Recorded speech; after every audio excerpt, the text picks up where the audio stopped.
All right. Good morning. Good morning. Good morning. Back off vacation, if you want to call it that. What's up, Victor? David Howard in the building, man. What's going on? Bank Hayes and my man Fanon back at it. Salute. Hope you had a good 4th and weekend with the family. You know, it was tough, man. I can't lie, man. It's tough. It's tough. It's tough out here in the streets because my dad isn't doing well. Well, you know, but man, yeah, I had a good weekend, man. The 4th of July was a nice day. I'm happy to be back talking about this boxing talk, though. Wait for y'all, some of y'all to come on in the building. Nuke the Duke in the building. What up, Nuke the Duke?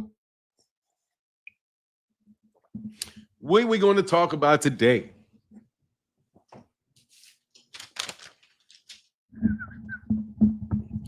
Man, I'm chilling, Nuke the Duke. Getting ready for this week, this very, very good week of fights we got coming on, man. We got this is Shakur's fight week, so I'm amped up about it because I get to see Shakur versus William Zepeda. I think that this is I think it's Shakur Stevenson's real big step up fight, man. Not that he hasn't stepped up before, but I'm saying I'm really looking forward to this fight this weekend with Shakur and Shakur and William Zepeda. Not necessarily tripping too much on the Edgar Berlanga fight with Shiraz. I'm not sure who else is on that card. I'll go back and let me look and see who's at the card. What's up, Justin Hawkins? Good morning. Good morning, sir. Let me go see who's on this card.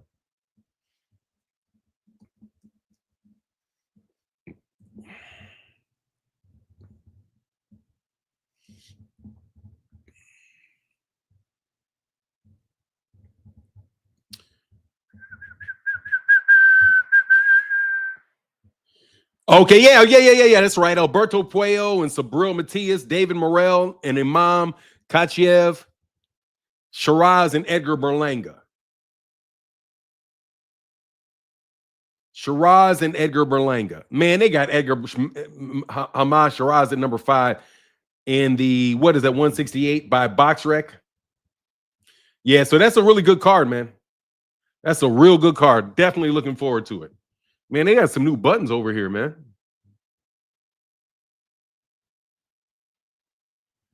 Wow. Dope. Okay. What's going on, Andy Gill? How you feeling? So, yeah, I'm excited about these fights this weekend. Finally, we're going to get some card, man. Fanon, why is Floyd trolling watching videos of Roy Jones getting knocked out? You talking about Floyd Jr.? Which Floyd? Floyd Mayweather? Because Floyd Mayweather's petty.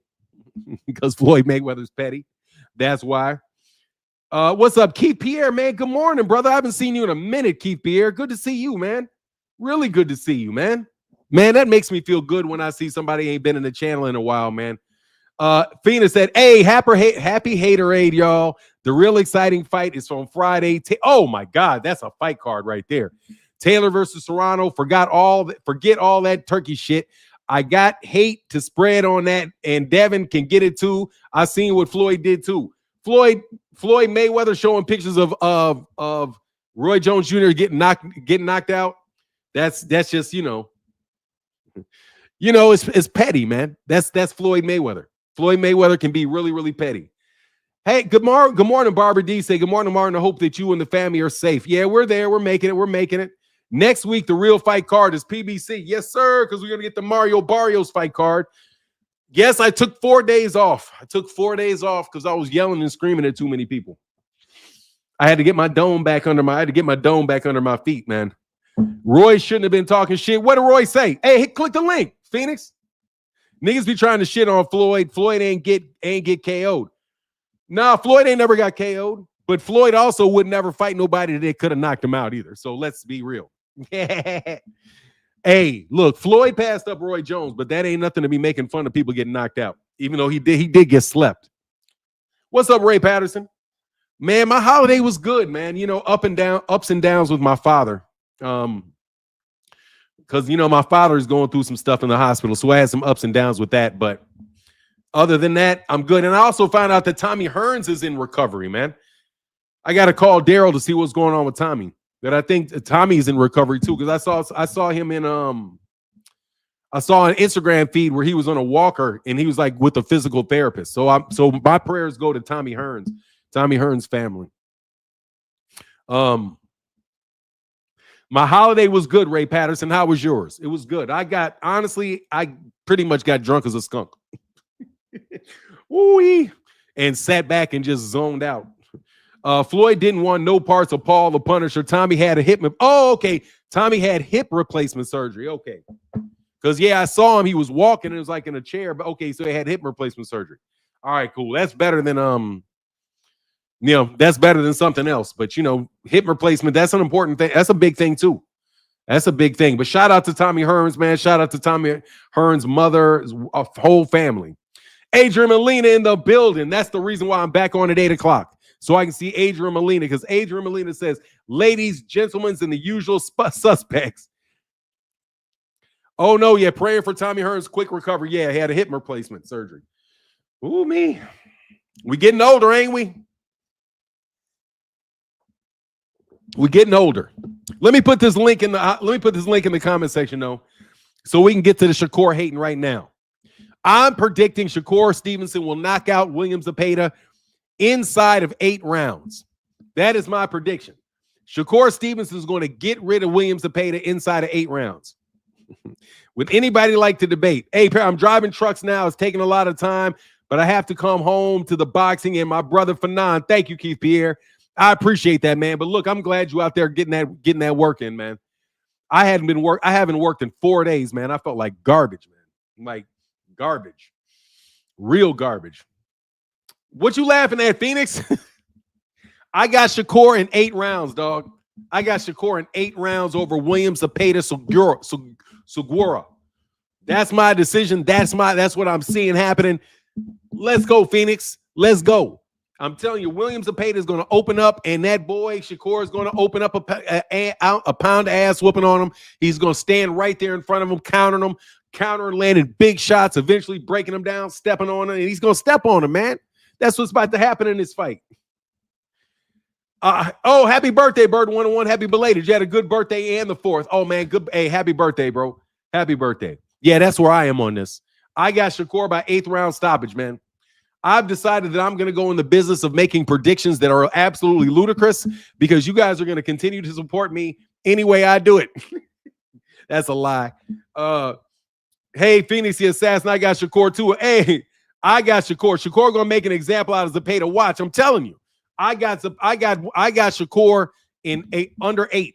He's going to shock the world. Going to beat up on William Zepeda, dog. What's up, Coach Chris? How you feeling today, man? Ooh, yeah, I got to learn to stop yelling. One of these days, I'm going to learn how to start talking to this mic and like I'm not trying to yell downstairs to everybody in my house. I'm going to work on that discipline today, not raising my voice. Fanon, do you know how real this shrinking ring is? Is Turki just trolling? Turki is just trolling. Yes, you can't have a shrinking ring. You can't have a shrinking ring. But I do. They say Shakur going to put belt to ass. That's where I am this weekend. I believe he's going to jump out the ring. Look, man, Shakur is going to step on William Zepeda, bro. I'm telling you. He's going to step on William Zepeda. He's adjusted to the weight class. He's coming off of a spectacular knockout win against Josh Padley. And he's going to redo it against William Zepeda. Because William Zepeda has been softened up by Tevin Farmer. And William Zepeda don't really crack like that. So I think we're going to see Shakur Stevenson start sitting down on stuff. That's what I think. Look, man, no, belt to ass. I'm going with belt to ass. I need to be more excited about these fighters, man. I have to get behind. I have to find some new fighters to really support. Brian Norman Jr. I'm supporting Brian Norman Jr. I'm trying to support Kid Schofield. The I know he's an electrician. He had a spectacular knockout of an electrician. Hey, man, electricians got hands too. Don't act like electricians can't fight. I know it's an electrician.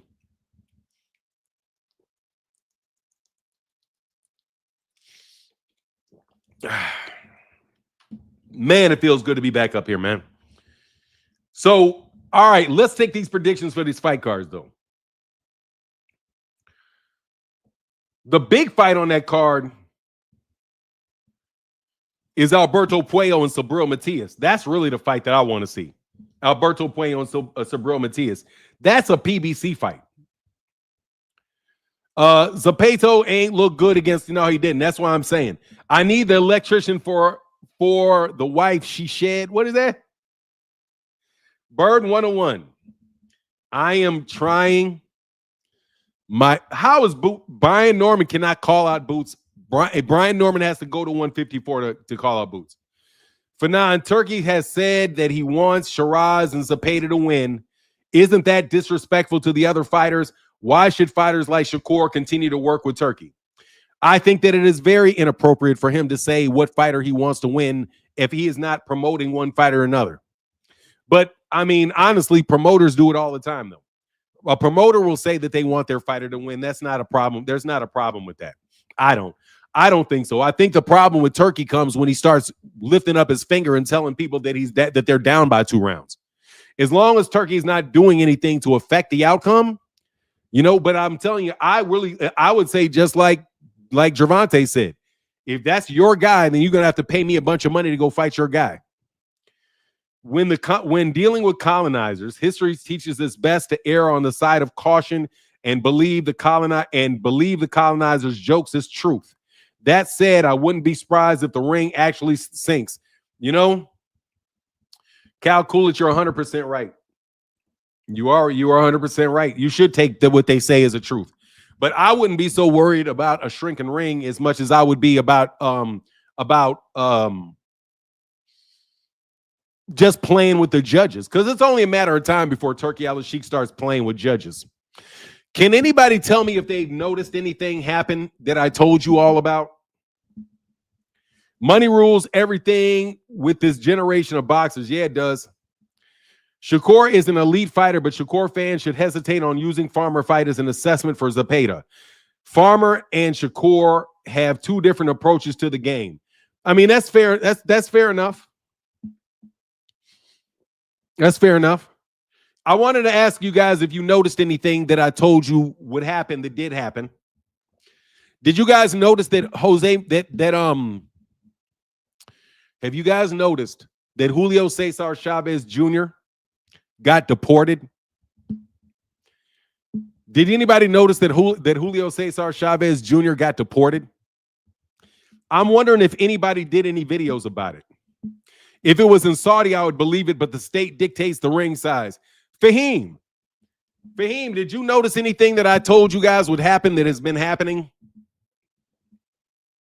Anybody notice anything that I told you guys was going to happen that is happening?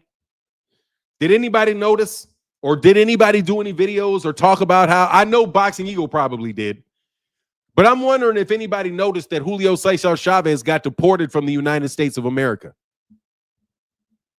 because of his direct connection with the Mexican cartels. Did anybody notice? Now, did anybody before that tell you that they were going to start throwing people out? That they were going to start snatching people up? I didn't say that. I'm just wondering, does this sound like anything I've told you about before? ICE snatches up a boxer. This connected to the cartels. Cartels in boxing. I'm wondering if you guys saw anything about that. Now, I took my day off. I took days off. I just want to let you know that what I told you is true. Now that one of you guys have, now where's Rick Timms? Where's Rick Timms?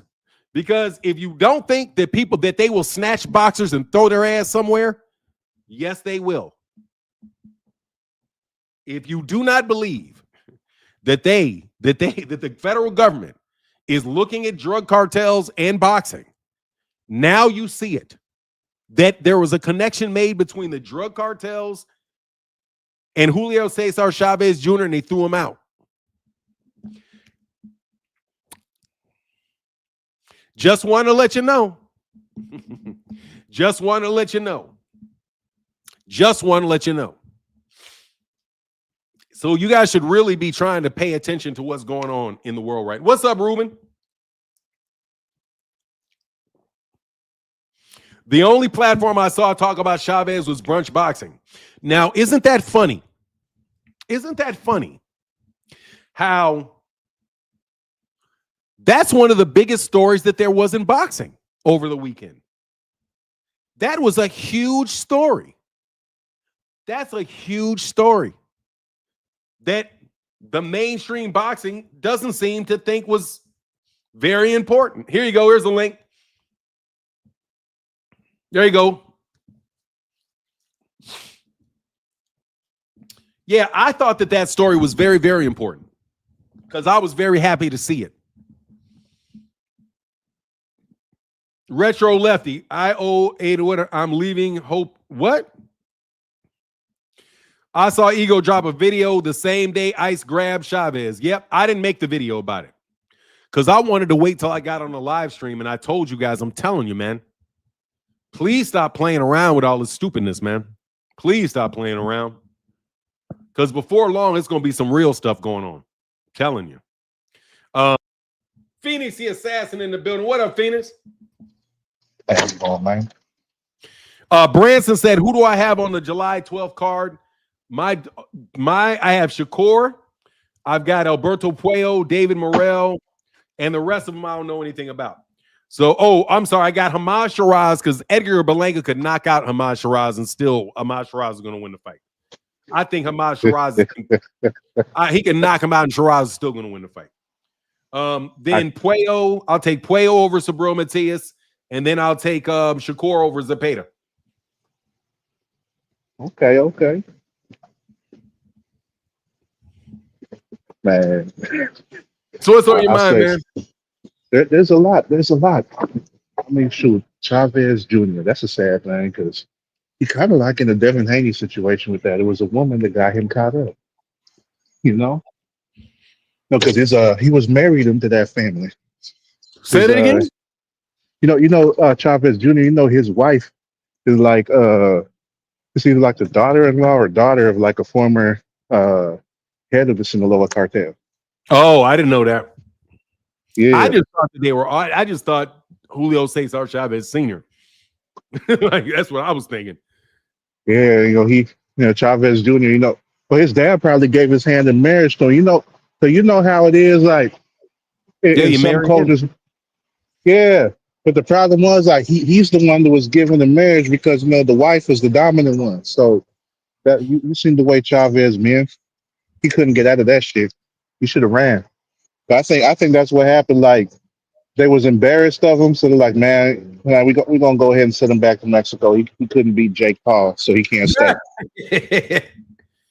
I think that's what happened there. Chavez, so you're saying Frida Chavez is like Frida Munoz or something like that. Oh yeah, she definitely. Oh, I can see how she dressed. She definitely like that.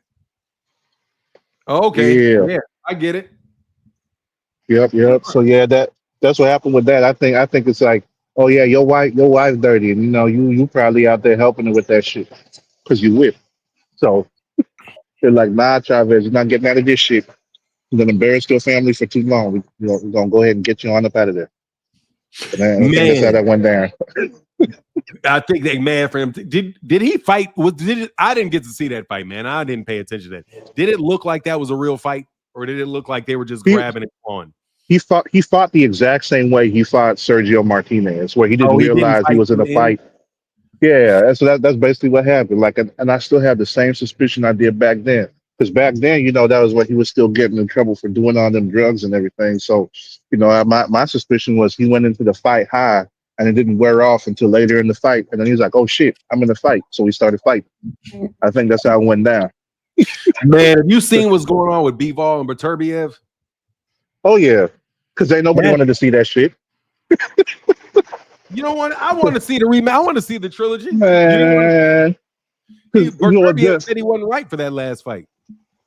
Yeah, I hear you on that because like the Beterbiev is saying like Bivol keep on changing stuff and everything, but it's like, well, you got to remember like the WBC had Benavidez as mandatory, but then like Turki's like, nah, Bivol, I'm the one who was helping you, so fuck all that. And then Bivol ended up dropping the belt, and Benavidez got it, And then they were talking about doing the fight on August 16th, but it's like, why are you going to put that on the same day as a Tank fight?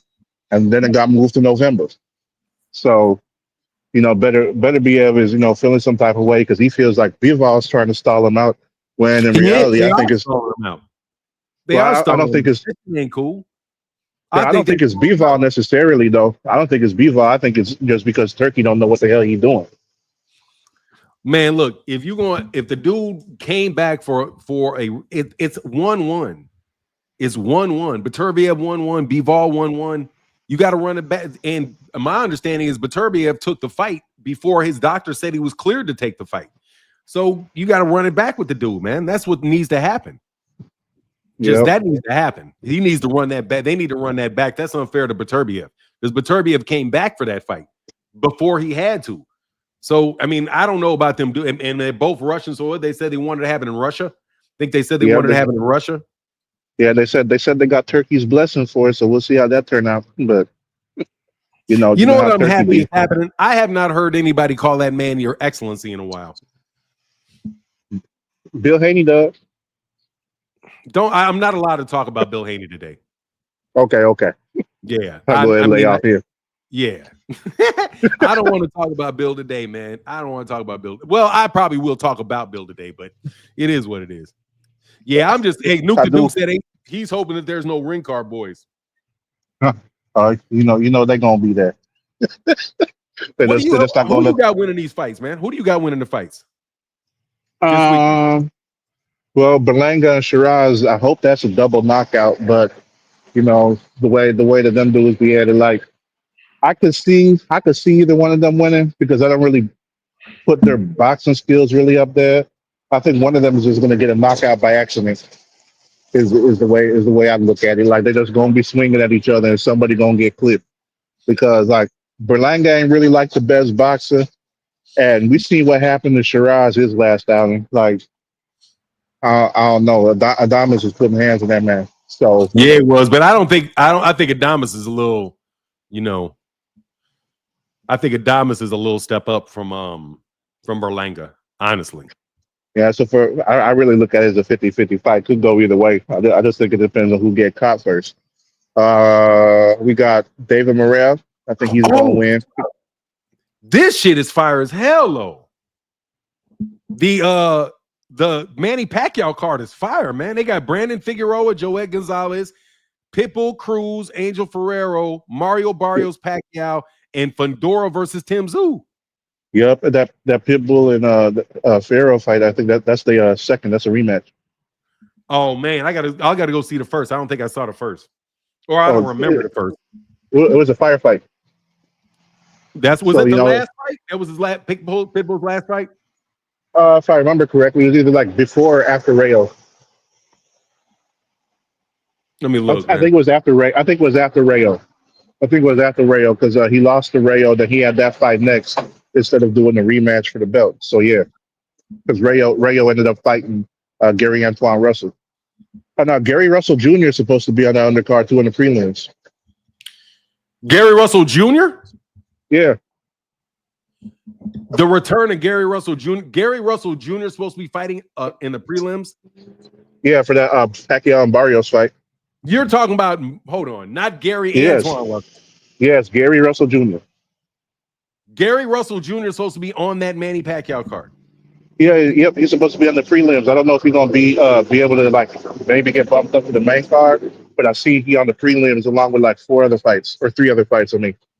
Oh, but they just didn't put it up on the site yet because it's not on here. Yeah. It just names 4 of them. Oh, okay. So it doesn't look like they put the prelims on there. But I seen this post that they don't put out for it. So I'll send it to I'm done. Hey, that's what's up. Okay, it's AKA Chucky. Gary Russell, AKA Chucky. And Barbara said Gary Russell needs to stay retired.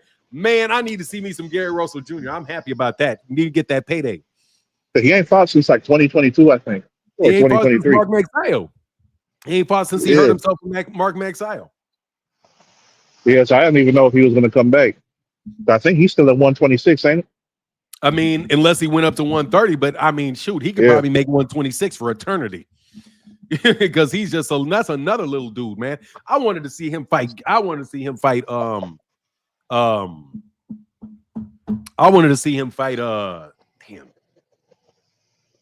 Tank, Devin. No, I want to see Gary fight Tank. I want to see Gary Russell Jr. fight Tank, man. I would have loved to see that fight, man. Two little dudes like that, man, both from the area. That's better than a Roach fight. But I'll take it, man. Yeah. That's fire, man. Do you know any idea who he's fighting? Man, I forgot to do his name. I'm gonna have to check it. Because I seen that, so I was like, huh. But like I said, I'll find that post. I'll send it to you. I just seen it over the weekend. Oh, I'll check it out. Yeah. Then we got man. But this card, let's look at this card, man. This card is nice. Sebastian Fundora, Tim Tszyu. Yep. That's fire ass fight. Barrios, and I ain't so big on Manny Pacquiao Barrios, but you know, it is what it is. But Brandon Figueroa, Isaac Cruz, those are, and if Gary Russell Jr. is on the undercard, yeah, I like that, man. Hey, thank you, Jeep Red Boy in the building with the $10 holler, brother. Thank you so much, man. We got one $10 holler. And Alexis said, good morning, Fanon. I value your intellect, so I'm curious, what are your thoughts on Trump's new big bill? Can you speak on the pros and cons to the minority communities? Also, my prayers go to your dad. Peace. Wow, you're trying to ask me about the big, beautiful bill? I have to tell you, man, it's too big for me to know about. Honestly, man, I haven't read the big, beautiful bill. But my understanding is that if it has anything to do with cutting Medicaid, that I can't support anything that results in the cutting of Medicaid. Oh, they took a guillotine to that. Like Medicare, like, yeah. I'm listening to you. Go ahead, man. I was saying, like, yeah, I heard they got like big cuts to that. So people who's on it, it ain't really looking too bright for them. Yeah, I'm not in favor of any cuts to Medicaid, because Medicaid is extremely important for people that are for lower income, especially lower income seniors. Like that's their backstop. So man, I think about that when you talk about cuts to Medicaid the same way I think about the omnibus crime bill. When they came in, they stuck all those mandatory minimums in the federal sentencing and the federal sentencing guidelines and all of that stuff.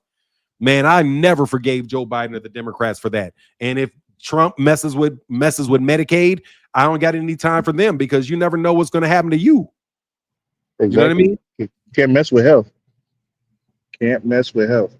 That's a no. No, man. I was going to say, like, that big, beautiful legislator that shows you anything with the acronym BBL don't turn out good. No, it don't matter if it's ass or laws. Like, the shit's terrible. So I don't know. I'm not a fan of it. I saw some things that seem kind of okay, like they're not going to tax people on tips up to a certain amount or on overtime up to a certain amount. But I mean, like that's like small potatoes. It's tater tots. It's like it ain't really shit that impact people in a big way. And a lot of this stuff ain't like for lower income people. It ain't really help them all too much. That's the problem right there. But the way I look at it is this. I had a discussion with this guy that's like super conservative and like all for the business and everything. It's like, well, if you look at business like a body, people are the blood. And you know how important the blood is for the body? Help get oxygen to everywhere, up to the brain, up to all the muscles, everything like that.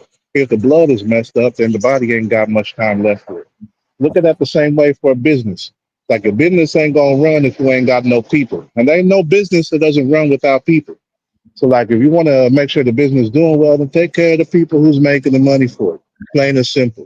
Because if they doing good, then the business is going to do good. That's like just common sense right there. But they don't look at it that way. They care about, of course, the stakeholders and the people who's investing and making sure they get their profits and shit. They always going to make a profit. So there's no reason to worry about how much profit they making, because it's always going to be there. So that's why I say, like, shit, look out for the people. But people don't care about people. Otherwise, the world would be better than what it is right now. Give me 1 second. I got the screenshot. Thank you, Andy Gill, for sending me this, man. Just so you know, this is it right there. Thank you, Alexis. There we go. Much, Alexis. Yeah, so it's Castaneda. Yeah. I'm cool with this. That means it's the prelims on Prime. Yeah, that's what I was saying. The prelims, and then like, oh yeah, Mark Magsayo's on there too. Yeah, Mark Magsayo, Jorge Matis Cuellar. That's not Jose. Who was that? Who was the? Oh, there's Cuellar that fought Tank a long time ago. That's what I was thinking too, but I wasn't 100% sure. I recognize that name. Yeah, Jesus Cuellar, but not Jorge Cuellar. That was Jesus Cuellar or something like that. Jesus Cuellar or something like that. Okay, I'll take that shit. You need to do more, Bill. Let me do you something, bro. Let me say something. You need to do more research. This bell helps all people do your research, homie. Fuck you, nigga. Beat it. Okay? How about that? How about fuck you, nigga, and beat it? It helps all people. Bro, I don't have to do. Look, man, let me tell you what I don't have to do. I don't have to do no research on the big, beautiful bill. For what? I don't get a vote. I'm not a senator. I'm not a congressman. You dummies, you niggas elected Trump. You elected your congressman. You elected your senators. That's on you. I didn't vote for Trump. So I don't got to go out of my way to try to figure out that bill. It helps everybody. Man, go away, bro. Sorry about that. Yeah, I feel you. It's like it helps everybody. How they cut Medicaid. That ain't helping nobody. That's all I got to hear is you're cutting Medicaid. Okay? That's all I have to hear. You cutting any cuts to Medicaid, I'm not trying to hear that, man. Not that I'm on Medicaid or I need Medicaid, but because poor people need Medicaid, man. Shit, people be getting sick, man. And my dad had a stroke, man. I can only imagine if my dad didn't have, first of all, if my dad didn't have the incredible insurance that my dad has, my dad be dead. So I'm not trying to hear no shit about y'all in Medicaid. What you want me to do? If my dad was not wealthy, if my dad had not had a life of making considerable amount of money during his lifetime, my dad would be dead. If somebody had cut off Medicaid and he had to go to some raggedy ass hospital and wait around to figure this shit out, no fucking way. People need to have that, man. Yeah, for sure. That's what I'm saying. I don't tolerate no cuts to Medicaid. Because, man, again, it's poor people, man. Like what about a little homeless dude on the street having a stroke? Well, just throw his ass in the garbage can. That's basically how they looking at it. Yeah, I mean, that's what. Nah, like they think, well, they're gonna die anyway, so let them go faster. That's all. I ain't got no time for that. Yeah, I feel you. I agree with that completely. And that shrinking ring, man, wouldn't that be funny? First of all, I don't even understand how you could possibly shrink a ring unless you're fighting on the transformer. Like, how can you shrink a ring? The poles are gonna slide in or something? Like, what are you gonna do? Like 30 seconds, you're gonna unwrap the whole thing, you have 5 minutes between rounds or something? Like, how the hell you gonna do that? I know what it's going to be like. It's going to be one of them platforms. Under it, it's mechanized and they got wheels and everything. So they hit a certain button and it can expand or retract in a certain direction. Calcula said, I've done some of the research on the bill. It's not nice for non-millionaires. I'm about to start applying for visas. Let me tell you, I guarantee you this. That bill is going to be what, 500, 600 pages? How big the big, beautiful bill, that shit, what, a 500-600 page bill? Probably bigger than everything else that he's put out this year. Because it got to fit the name, right? How big is the big, beautiful bill?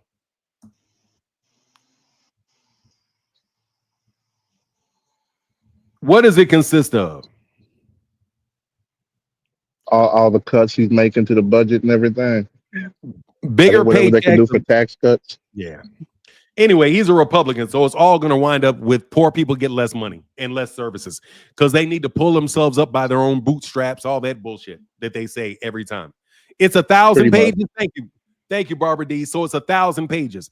I'm not reading 1,000 pages, and stop acting like you read 1,000 pages. Okay? We're going to read the summary of that mug. That's what we're going to do. We're going to read the summary. It's so big the congressman had to passed it. Don't even know what's in it. You can't. That's what they do. They put 1,000 pages in. You got to go through every single solitary thing in there. But you want to tell me to do my research, dog? I'm tell Cory Booker to go do his research. You know, that's his job to read that shit.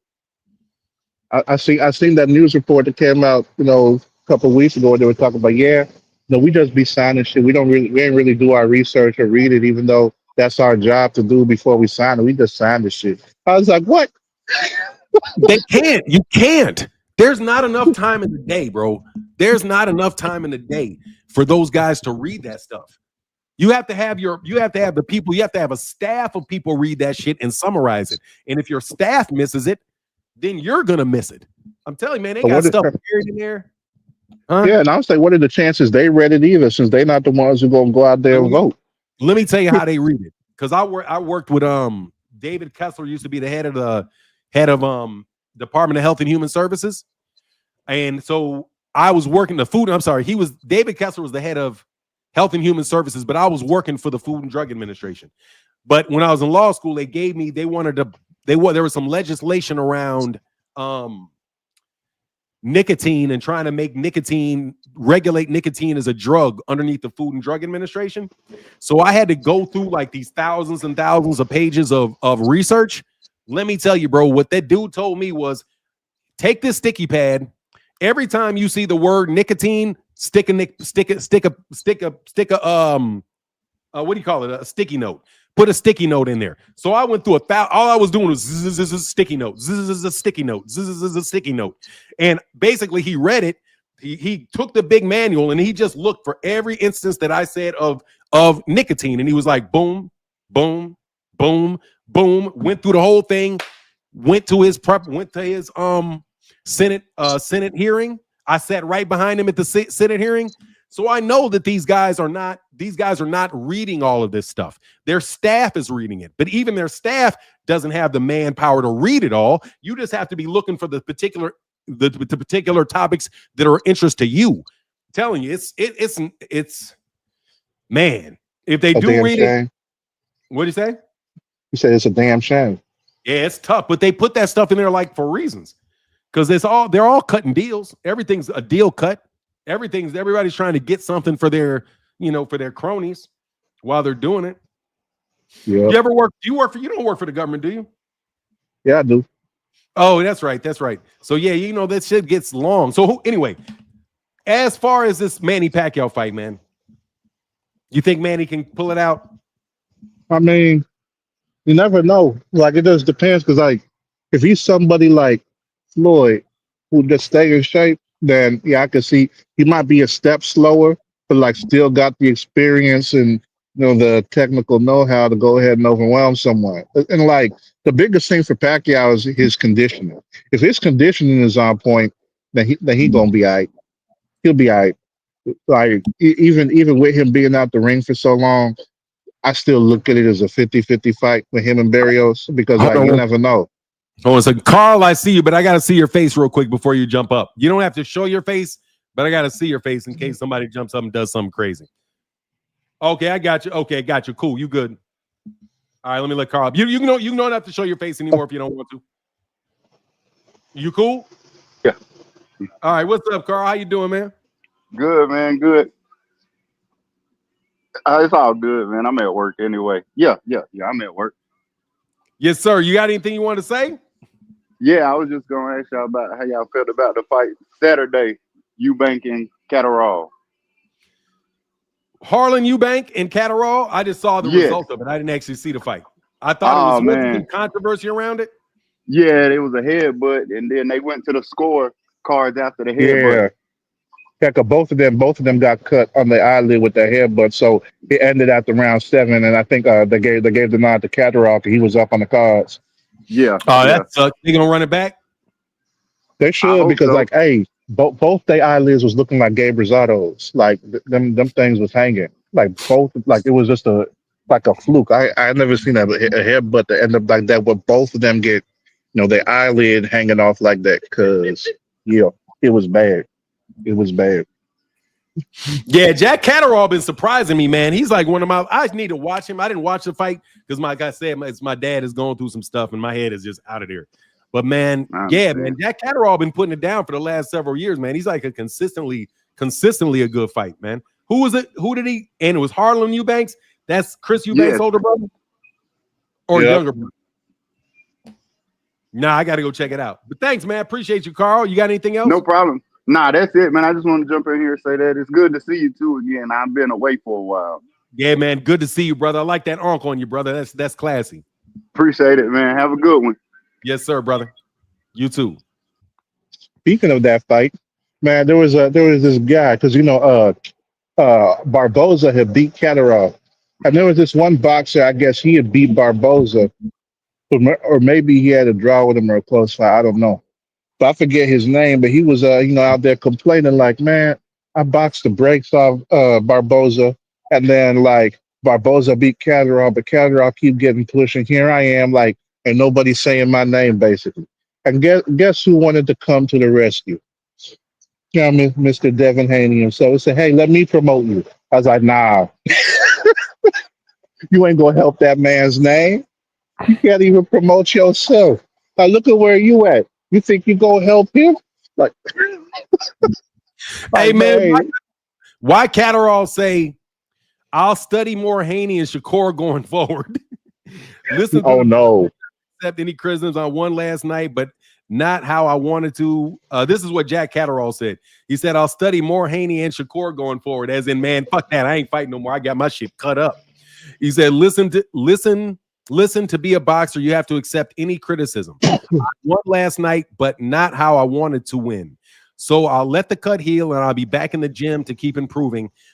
But make no mistake, I will fight absolutely anyone.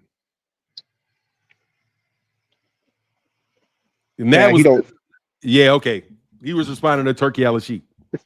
Yeah, I don't think you need to study Haney or Shakur because he throw more punches than Shakur, so he don't need to regress. And then he don't need to study Haney because his movement's already decent. The only thing I would say that Catterall could probably improve on is engaging because he's a counterpuncher. So he be waiting for his opportunity to strike. He waits a lot. He does wait a lot. He waits a lot. Yeah, but I wouldn't say he need to study either one of them two. That'd be a no. Nope. Maybe you should study Tio. What about Tio? Oh, Temu? I don't know. Dog, I've been watching some Tio. I've been watching some Tio, man. Because they got this. I've been watching Tio, man. I hate to say it, but dude, Tio's kind of like that, dog. If he would like, he is. He's kind of like that, man. I can agree with that. Cause like the only thing is like, I don't think he fits at 140 because he out there at that height disadvantage, and I don't think that's helping him.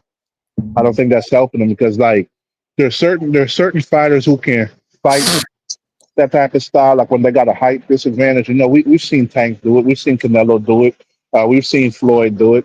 The problem for Teofimo is he can't do that coming forward unless the person doesn't have movement. So that's why with the taller dudes, he tries to make it so that they're the ones coming to him and hope that they overextend so that he can counter them and get some shots in. But like outside of that, if they're keeping him at the end of the jab, then we see what we saw in his last fight with Barboza, where Barboza keeping him at the end of the jab and not really stepping in and stuff, and then Tio's hoping that Barboza overextend or leave himself open so he can get that counter in because well, that's what happens when you can't cut the ring off. You got to try to find another way to get them points in, and that there's too many fighters that suffer from that. But last thing before I go, William Zepeda and Shakur, man. I'll say this. Shakur don't need to knock out William Zepeda or even win to shock the world.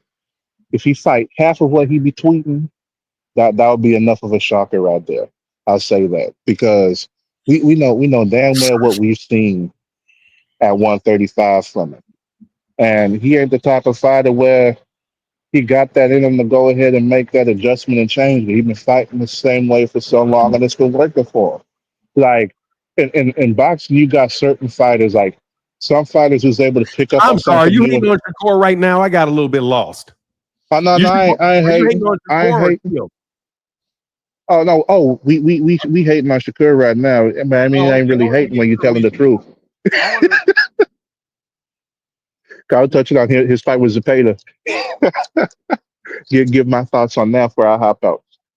I've seen Zepeda and those two Tevin Farmer fights, and you see Tevin Farmer fight a different style from Shakur, and that's something that a lot of boxing fans do is like they don't really pay attention to styles. They just look at what fighter they think is better, and so they think like, oh, if Tevin Farmer did this, what do you think Shakur is going to do? It's like, well, do they fight the same style? It's like, oh, Tank Roach or or not Frank Roach, but Lamont Roach did this against Tank. So what do you think Shakur or Devin would do? Do they fight the same way as Lamont Roach? And that's something that you got to look at. Like even if you go back and look at Pacquiao smacking the hell up out of Broner, like people really thought Broner was the next Floyd Mayweather, and they seen what happened with Maidana too, and it's like, oh, well, if Maidana was able to figure out the Philly shell, what do you think he's going to do to Floyd after he had Adrian Broner looking like Martin on that one episode? It's like, nah, styles make fights, and just because like somebody looks similar, don't mean that they're doing the exact same thing in the ring. Because Tevin Farmer, he was staying in the pocket pretty much with Zepeda and catching him with counter shots when he. You dipped out.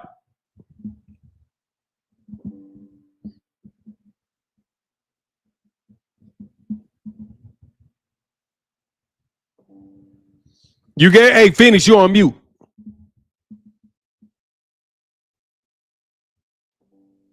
All right, okay. Hey, come back, Phoenix. Something's going on with your mic. All right. What round to bet on a stoppage with Zepeda? I'm gonna say 9 or 10. I mean, I think round 9 and 10 is always the safest round to bet stoppages in. Because if you bet 8 and 9, like 9, 10, that's when they really start trying to go for them, because you break them down after the first 6 rounds and you start wearing them out through 9 to 10. 9 to 10. Usually, if somebody gets knocked out in the second or third rounds because they really got hit with a real big shot. But around 9 and 10, you can get them with accumulation of punches around there. What's up, Joe A, man? What up, man? The great Joe A, man. What's up? What's going on to my brother out, the great Joe A? Shakur and Haney will not KO anyone for the next 3 years. Shakur is highly skilled. People want to quick dopamine bump KOs. This is why Wilder had a good following despite his technical ineptitude. Well, let me see. What does that say? People like boxers because of what? Joe A. So what is it? It doesn't that. Let me repeat that with Anthony Joshua. That is why Anthony Joshua had a good following despite his technical ineptitude and his hoe ass chin. How about that? What up, Joe? Good to see you, though, Joe. Phoenix. Yeah, hey, they heard me hating, so they messed with my connection. So, Joe, Joe, the link's in the chat. Why am Joe, I'm gonna hate on Anthony Joshua anytime you say about Deontay Wilder, bro, because Anthony Joshua is the bust. He's a hype job bust. He done got his ass whooped and knocked out by Daniel Dubois. He done got his ass knocked out by he got knocked out by Daniel Dubois. He got knocked out by Andy Ruiz. He got slapped around the ring 2 times by Alexander Usyk. Come on, man. I can say whatever you want to say, bro, about Deontay Wilder. I can say about Anthony Joshua. Absolutely. Because AJ, he's a hype job, Anyway, what's up, Phoenix? Yeah. Got to go ahead and that wasn't your fault. You know how it is when you hate them. They got to try to stop that. But somebody, every time I hate on Bill Haney, I get a video demonetized. A shame, ain't it? A shame. We should be able to speak the truth freely. Exactly. But hey, Joe A said, "Good morning. I pray everyone has a marvelous week." Joe A is saying, "Fuck you" to everybody in the crowd. That's great news. Joe A said, "Good morning. I pray all of you have a terrible fucking week." Joe A, the link's there, man. Come on. Go ahead, Phoenix. My bad. No, you good. But y'all just gonna say the Zepeda and Shakur fight. Hey, if Shakur fight half of what he tweets, then that'll be enough to shock the world. He ain't even got to win. He ain't even got to, even get a knockdown. I don't think he's gonna stop Zepeda because again, the way the Farmer fought him. You see, when Farmer got that knockdown, it was the one that he didn't see coming. But that's because Farmer slipped that or is it the jab of the right hand that came back with his left and caused Zepeda? The problem with Shakur is he's not going to be in range for that because he's going to jump halfway across the ring. And that's probably why Turkey want that shit to be shrinking so that way he can only jump back half as far. And then we're gonna have to go ahead and see, do the skills pay the bills or not? Because like I've been saying, Zepeda don't really got one punch knockout power, it's accumulation. And Shakur don't really got defense because he just stay out of range. So it's all gonna come down to, can Zepeda cut off the ring? And if Zepeda can cut off the ring, then we're gonna see how good Shakur actually is. And the other thing is, this is one of the few fights where Shakur is fighting somebody his height. I think it's the first person he's fighting is his height at 135 so far. And we've seen how he's been behaving, having to deal with that so far. So Edwin De Los Santos is about the same height as Shakur, huh? Nah, he was shorter. De Los Santos is about the same height as Tank. Maybe a little bit taller, but nah, he was shorter than Shakur and smaller. So yeah, like Shakur ain't fought nobody his height yet at 135, and then at the same time, like somebody with that work rate. But we gonna have to see, can Zepeda cut the ring off? And I don't know if he can or not, because he ain't really have to worry about that in a lot of his fights. Even with Tevin Farmer, who's more so known as a boxer, Tevin Farmer was staying close to him so he could counter. You know what I mean? So that's one thing that we're gonna have to look at, and then we're gonna see, like, okay, does Shakur really got defense, or do he just be staying out the way so that it don't really matter whether he got defense or not because he's too far away for the punches to do shit. Yes, Like it's like NBA.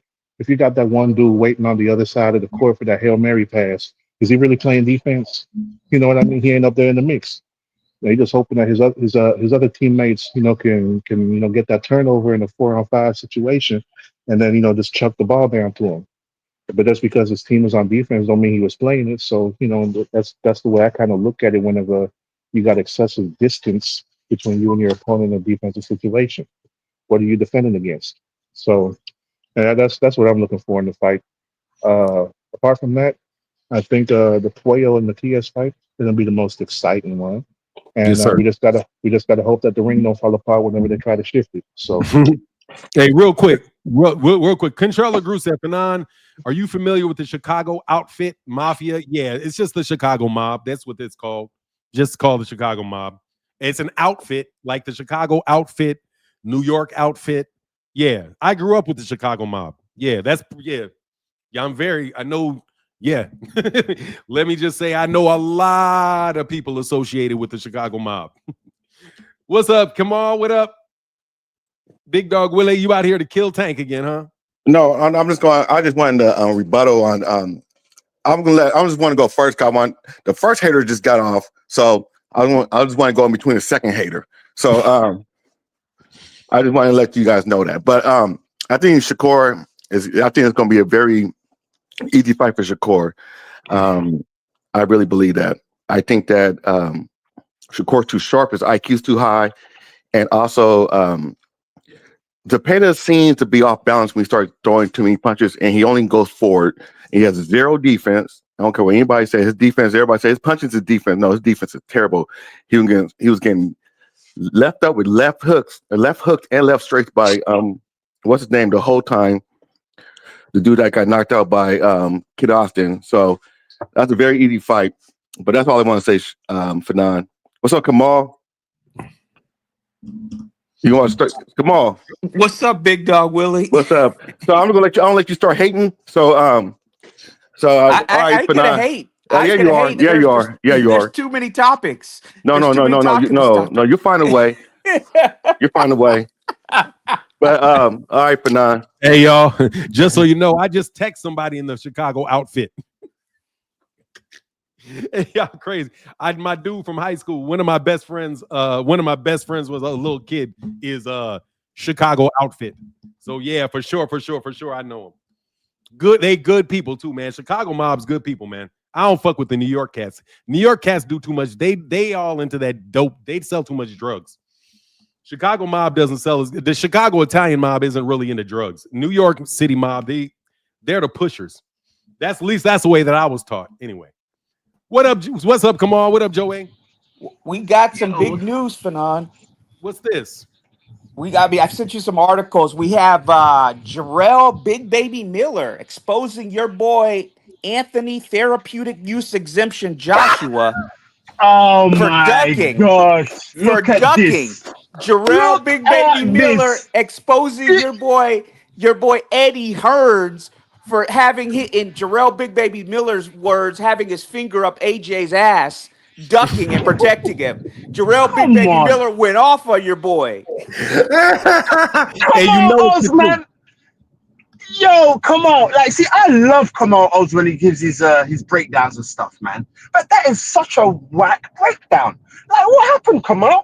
Like, you call him Big Baby Miller, Big Baby Miller. His real name is Big Pharmacy Miller. How much drugs did you find in him? He was able to stock CVS up the road from my house. What are we doing here? What are we doing? He was stocking Balco. Let's be honest, and I was the one who coined the term Big Pharmacy Miller on this program. There you go. You just see. This is just trolling. This was a real good lure. You lured me out, and you made sure I'm confused, bro.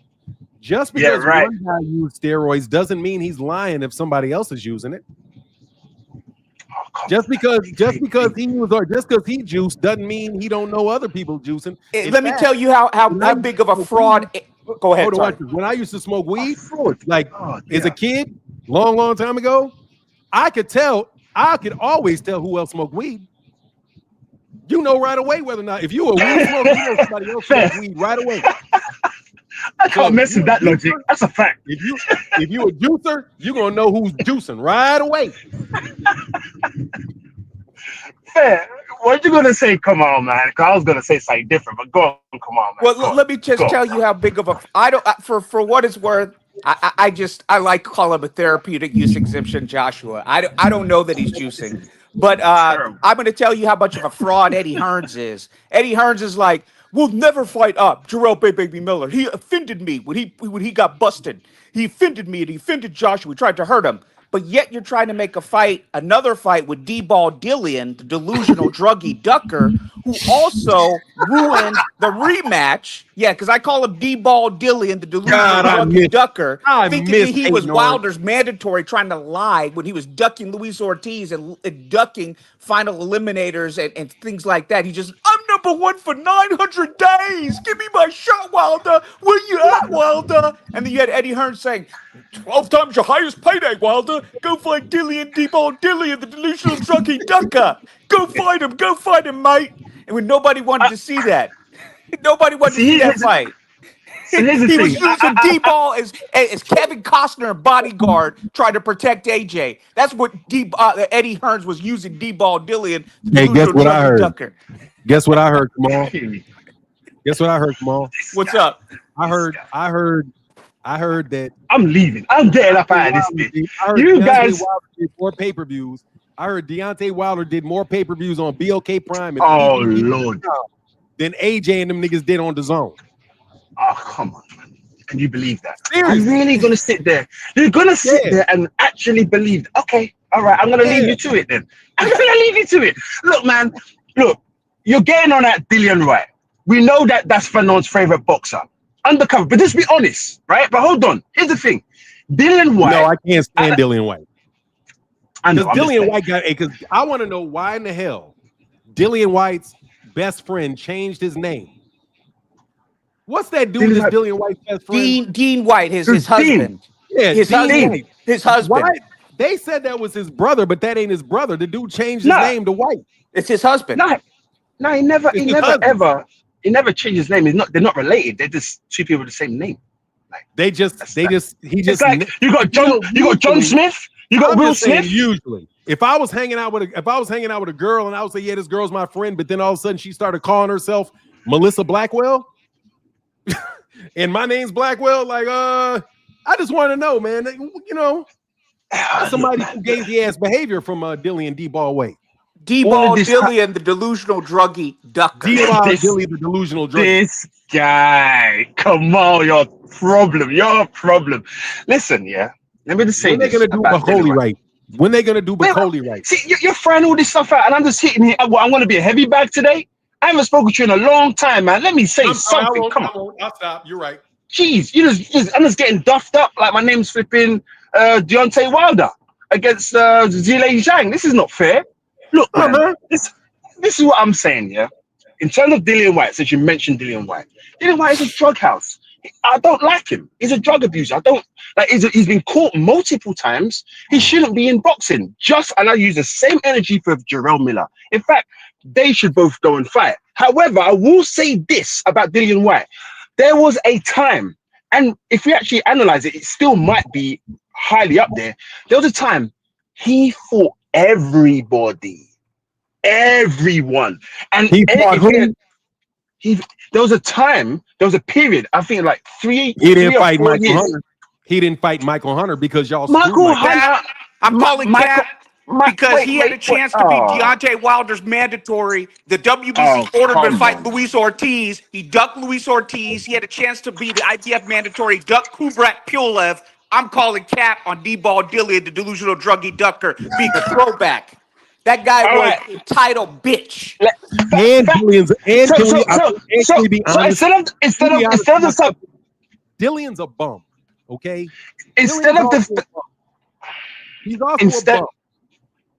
Instead of the hyperbole, fact check what I'm saying. Pull up his resume, right, and then tell me. Then continue saying what you're saying. Pull up his resume right now for the viewers to see, and say the last 7 to 10 fights. Read them out, and then you tell me. He got face planted by Tyson Fury. I'm going to end it right there. The last time he was talking shit to Tyson. And got fucking face planted. That's the last time he got face planted with one punch. Or what does Tim Bradley say? A non-puncher. What does Tim Bradley say? Face down, ass up. Face down, ass up. That's You know what? Yeah, all right, cool. It is what it is. We can talk about that last fight. We can talk about how he got face planted in his last fight.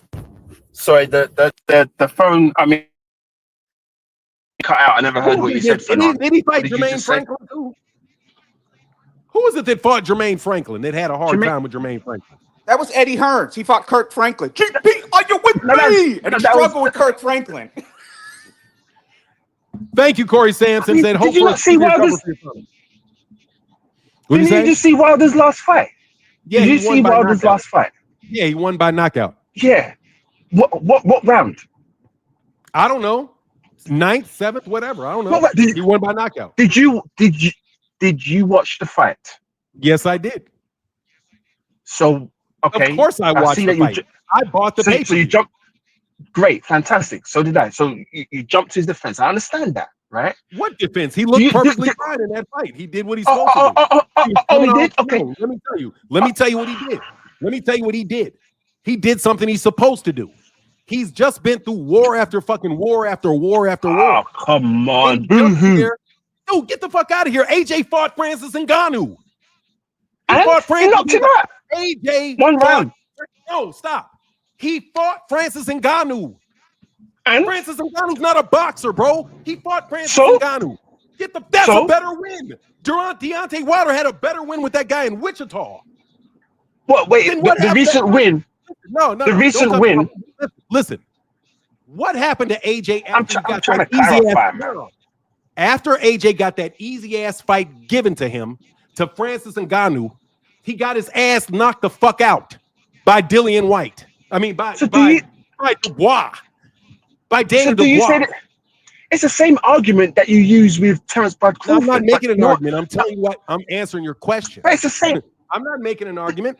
I'm telling you why I like the fight. I like the fight because it was an easy fight for Deontay Wilder. He has a new trainer. He got rid of Malik Scott. He has Don House with him. And he went and was very, very practical about how he beat the guy. He won with a nice pawing jab, hit him to the body, broke the guy down, and the guy wound up quitting and stopping. So Deontay didn't go for some big knockout and start winging to try to knock him out and lay him out twitching. He just beat the dude to the ground. So I like the fact that Deontay Wilder beat that man to the ground because he beat him up. He didn't knock him out, knock him unconscious. He beat him up, hit him to the body, clubbing him anywhere he could hit him. And just because Deontay Wilder's so strong, He could knock a guy out without putting everything on it. That's what I like. Deontay Wilder used how heavy-handed he was. He even touching the guy with the jab. You could tell even though the jab was flicking, that guy was getting hurt by that. He came out. Yeah, he came out. I like that. I did like that. I did like seeing him use the jab more. Like it enough to let me finish my sentence. So like it enough to let me finish. So I absolutely love that fight for Deontay Wilder because he got out there in a small venue in Wichita, Kansas. It wasn't on HBO show. It wasn't on the Zone or any other platform. It was just him working on his craft. And guess what? He had a very big crowd in Wichita, Kansas. Did you notice how many people were there? Yeah. Did you notice how many people were there? How much was it then? How many people were there? I didn't really pay attention to that. It was full. The place was full. You know why? In Wichita, Kansas, right? Yeah. Mm-hmm. Yes, in Wichita, Kansas. You got a problem with Wichita, Kansas? No, I'm just saying. I'm just listening to what you're telling me. Go ahead. Oh yeah, he had a big crowd in Wichita, Kansas. So he came out. People in Wichita, Kansas, who very rarely get to see boxing matches or anybody of the level of a Deontay Wilder, and they came out for him and they supported him, and he put on a show. And I can't wait to see Deontay Wilder's next one. I hope Errol does the same thing. I hope Errol gets some easy touch, takes a fight against the easy touch, beats the easy touch up, and moves on to his next fight. Deontay Wilder's earned an easy fight because he fought. What you guys don't want to give him credit for is the fact that he absolutely positively has been fought a bunch of very, very good fighters. He fought Zhang, didn't he? He didn't run away from Zhang. He wasn't like, well, you never fight anybody. He fought Zhang. He fought Joseph Parker. Okay. Didn't he fight him? Yes, he did. And Joseph Parker didn't run through no fucking Deontay Wilder. So if Deontay Wilder is such a terrible fighter, why didn't fucking Joseph Parker do him like he did Martin Bacoli? He didn't knock out Martin Bacoli. Right. He beat the piss out of Martin Bacoli. He didn't do that to Deontay. But you like Martin Bacoli. Martin Bacoli got sparked by Joseph Parker. Deontay Wilder went the distance off of only fighting one round in 2 years and went the distance with Joseph Parker. Your boy Martin Bacoli got sparked out and won. Okay. So you can start giving Deontay Wilder some more of his credit that you never give him. And unlike D-Ball Dillian, the delusional druggy ducker who was fighting AJ's leftovers, Anthony Therapeutic Use Exemption Joshua's leftovers right after AJ beat him, because that's what he was doing. That was the gimmick he was running. He was fighting AJ's leftovers. Wilder was fighting the most active boxer in the world of Joseph Parker, who had 5 fights in 12 months, and he got his ass kicked. And I'll be the first one to say it because I'll be 100% about Deontay Wilder. I like Deontay Wilder. He wanted a yes man in Malik Scott, and instead of going and doing what AJ did and getting a real trainer, Derek James, and that was AJ's mistake. Derek James was improving AJ, and I don't know what the hell AJ was doing. I guess he got homesick or whatever, so he wanted something else. But his ass should have stayed with Derek James because DJ was improving AJ, and Anthony and Deontay got a whack ass trainer, Malik Scott, who was just like dancing and bebopping with him and had him like chasing ropes and doing weird shit. So that was Deontay's mistake. I'll keep it 100. But Deontay, you could never question his resume, but you can question D-Ball Dillian, the delusional druggy ducker's resume, because that motherfucker ducks final eliminators like fucking Trump ducks a diet. You know what, man? Like, okay, I'm just gonna agree with you guys about Joshua. Because I say you can question his resume. You know why? Look at how much he struggled with Robert Helenius. You can't. Robert Helenius, Deontay Wilder knocked out by accident. He didn't even mean to knock him out the way he did. And it took Joshua, what, 7 rounds, 8 rounds before it finally happened? 5 was that? He carried somebody tell. Yeah, and Helenius came out of retirement because you remember he retired after Wilder did that to him. But then he came out of retirement for Joshua. So Joshua had to fight a retiree, and Wilder went ahead and fought Joseph Parker. That ain't the same. So if Errol Spence comes back, right, and fights whoever, did he just come out of retirement, or is he just an inactive fighter? I'm not sure, but I never heard Helenius say anything about retirement ever. There's nothing that says that he retired. There's nothing that says that. Show me. Send the link. Show me the link. I got you. Y'all go ahead and continue your conversation. I'm still here, but I got you. I'll find it. I just want to know who does final eliminators. You guys are just dragging me around for fucking entertainment. I came Who here ducks final to talk about eliminators something like more serious Bivol, than this Dillian, shit. delusional druggie ducker. Nobody ducks final eliminators like that guy. Nobody, man. He fought everybody back to back. What are you talking about? What are you talking Dillian about? fought everybody except who the WBC told him. He even ducked Dominic Brazil. You guys don't even want to talk about that in the UK. Dominic Brazil said, "I'll fight you for the mandatory spot." The motherfucker ducked Dominic Brazil. That's why Dominic Brazil got the mandatory against Deontay Wilder. Somebody tell me I'm wrong. Somebody tell me that Bivol Dillian did duck Dominic Brazil. Somebody tell me that. He did. Dominic Brazil. He did duck Dominic Brazil. All right. You remember he didn't want to fight Dominic Brazil because Deontay Wilder said, if you fight Dominic Brazil, I'll fight the winner of that. And he wouldn't fight Dominic Brazil. He also said he would do it. He also said, Deontay also said he would fight Dillian White if he beat Luis Ortiz. And Dillian wouldn't take the fight. WBC told him to do that. Truth, man. Okay, cool. And instead, real quick. Tevin Smith said, I had ringside seats at the Wilder fight. There were all types of people that came out for that fight. Yeah, it was a full fight. Yeah, I mean, it was. I mean, I don't have really much anything to say, man, because you got you're being pulled left, right, and center. Huh? Be fair though. Go on. Say what did you say? If one of those UK boxers sells some shit out in Sheffield or something, everybody makes a big deal about it. But this dude sells out. You know what I'm saying? This dude goes to Wichita and does well. What's the difference between that and some of UK being able to go to Sheffield and get a group of people together in Sheffield? On that, with $25 with $25 and $100 tickets. All right, great for him. I'm happy that John Wilder. But I'm just saying, if nobody knows him, that's what you guys have said about him for years. Nobody knew him. Who cares? I never said that. I never come in here saying that nobody knew him, did I? You use me to come on, so I come on here, and then you use me to just throw your flipping, UK bashing shit. I'm getting tired of it. Like I just come on here to say what's good, right? I was gonna ask you some questions. Was gonna just get away from this stupid AJ. We'll drop the subject. Well, I'll drop the subject. This AJ Wilder thing is finished. Like when they fight, then let's talk about it. You always shit on Deontay. When you shit on Deontay, no, for real. Understand it. Anytime you say something sideways about Deontay Wilder, I'm saying some shit about AJ. Trust me. Albert Einstein said this. Albert Einstein said this. When you have two people agreeing on a subject, and you come in, and you're adverse to that, you're not in agreement, you will never have them in agreement. There's three people on here, so why am I even going to bother waste my energy and argue? There's no point. What? Right? There's no. That's not true. Albert Einstein didn't say that. Do you want me to give you the actual thing then? I'll give it to you. He said, when there's two fools arguing, don't bother getting involved. Right there, nigga. I ain't no fool. I'm not calling you a fool, but that's what I'm saying. I'm saying that that's what he said. All right. That's why I told you, dog. I said he didn't say that. Fuck this. All right. Cool. All right, cool. I appreciate you guys, man. I appreciate you, man. Enjoy your day, man. I don't think you appreciate it. You man, called the fools. No, I didn't. I fucking didn't. I just gave you the actual thing that he said. What did he say? You think I'm gonna come in and call people fools? That's not my character. That's what you did, though. No, I'm saying. Oh my god. All right, mate.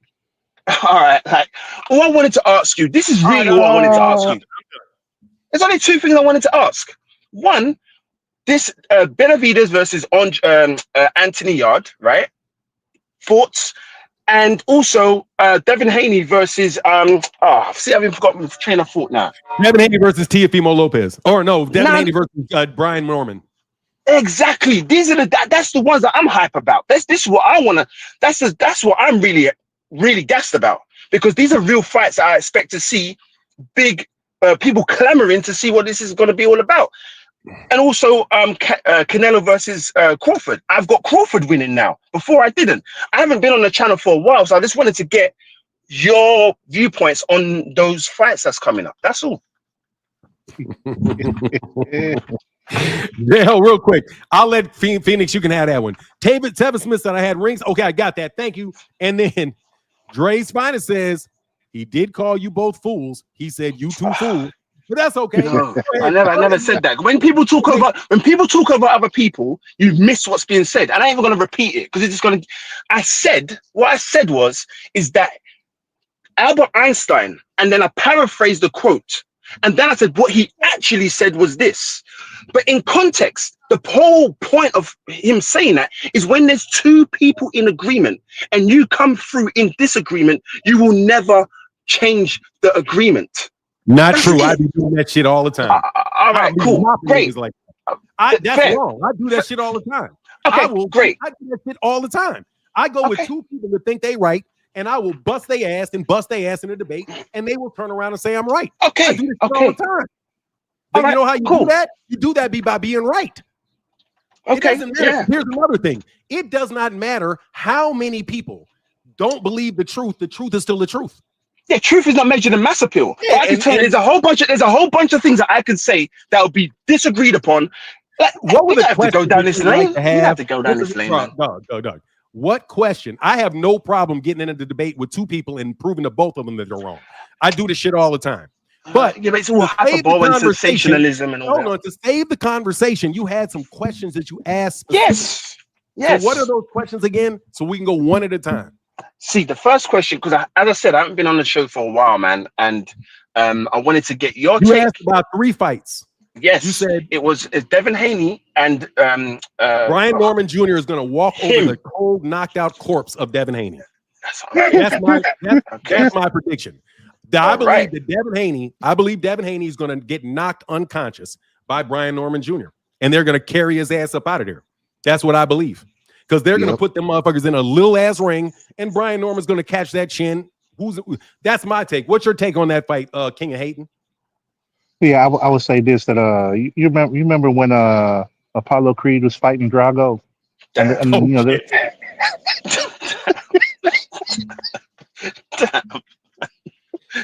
you remember that? Hey, you remember dude? He was getting all hype, throwing the towel. You know, he was screaming it, right? Hey, he'll kill you, Rocker. Hey, we had never seen Bill throwing no towel before. Not for sparring, not against Ryan, none of them. Nigga, that's just gonna be like, it's gonna be like Clubber Lang versus Rocky Balboa 1. At what weight are they fighting at though? So they're fighting at 147. They are fighting at 147. Yeah, because he's the champ. Because Brian Norman Jr. is the champ at 147, the WBO champion. Yep. Yeah, he's not leaving the weight class. Bill Haney got his ass talked himself into an ass whooping. His son, what do you call it? What do you say? Wrote a check for ass can't cash. I think that's what that is. Pretty much. Yeah. His mouth wrote a check and his hands couldn't cash. Exactly. Brian Norman Jr. and Bill Haney got to talking too much. Turki Al-Sheikh heard it and was like, nah, you're going to have to fight this dude. Now there ain't no paydays for Devin unless he gets up in there with Brian Norman Jr. And, bro, Devin Haney has the experience in that particular fight. He does have the experience. I'm not saying that he doesn't have an opportunity to win. I'm just telling you that I think he's going to wind up twitching at the end of that fight. I think he's going to wind up twitching because Devin's got to fight or he's going to run around the ring all day. I don't think he's ready. That's what I was going to ask you. That's what I wanted to ask because, you know, Turki Al-Sheikh, he had mentioned, he put a comment out and he said, all of these quote unquote track stars, people who are running, right? Remember Skull versus Canelo? That was just a joke, right? So he said that. And Devin versus, he's really talking about Devin. Oh, on the undercard. No, was he on? Yeah, he was on the undercard, wasn't he? Devin was on the undercard. Devin fought. Yeah, with Ramirez. Jose Ramirez and ran around for 12 rounds. Yeah, like a terrible, like a chicken with his tail. You heard what Tim Bradley said about it. He said the chickens are going to be very important. Very important. So yeah. Okay, cool. But you got one more question. We're gonna go through. Come on, what's your take? So I gotta say this, man. Y'all see that episode where Tommy Hearns fought Martin? Oh no. Yep. It's gonna look like that. It's going to look like a hybrid of 3 fights. It's going to look like that. It's going to look like Sean Porter versus Paulie because Paulie calls Sean a basic fighter. and Paulie tried to clinch Sean and couldn't do anything, and Sean ended up getting a fractured skull. So just like Haney criticized Norman and called him ass at the end of the fight, just like Sean asked Paulie, I'm still a basic fighter after Paulie was before Paulie was rushed to the hospital. Brian Norman's gonna ask Haney, am I still ass after he gets his ass whipped? And it's gonna look like a combination of what's his name? Joe Smith Jr., Union Man Joe, Bernard Hopkins through the ropes. And Hopkins was like, he pushed me. And the crowd shows that he got pushed by his glove outside of the ring in a retirement. Those 3 fights are what you're going to see, a hybrid of those 3 fights with this Haney Norman Jr. Unless there's some sneaky business, somebody gives Brian Norman some Breland broth or some kind of Pepto-Bismol. They might put some Pepto, because it's in Saudi Arabia. We know what happened to Kid Austin in Saudi Arabia. They might put some Breland broth in this guy's water. They might put some Pepto-Bismol or some Phillips 66, that milk of magnesia, in this guy's water. And if there's some funny business, all bets are off. They gave Kid Austin some of that contaminated camel hump is what they gave him. Like, shoot, they invited him out to that dinner out there, and he wasn't right after. Man, I would say this. You remember what Adrian Broner went through when he fought Blair Cobb and when he fought Maidana, right? You remember? Hey, you see how Broner got that tooth knocked out? Yeah. No, you guys give this man no hope. You basically, all 3 of you are saying this is what guy is about to get his clock cleaned. Is basically what I'm hearing you guys say. He is. Yes, unless there's some funny business, unless there's that Breland broth, unless there's that milk of magnesia somebody slips into Brian Norman Jr.'s water. That's the only reason Devin Haney wins. Hey, man. So okay, cool. All right. I have to, because the reason I'm asking this is because I'm putting down some money on that fight. You're putting down money on what fight? Yeah, I'm trying to figure out how I'm going to pull it down, though. No, you better, hey, dog, that dude's going to get his ass. Devin Haney's going to get his ass whooped. I'm telling you right now. Because that's some money.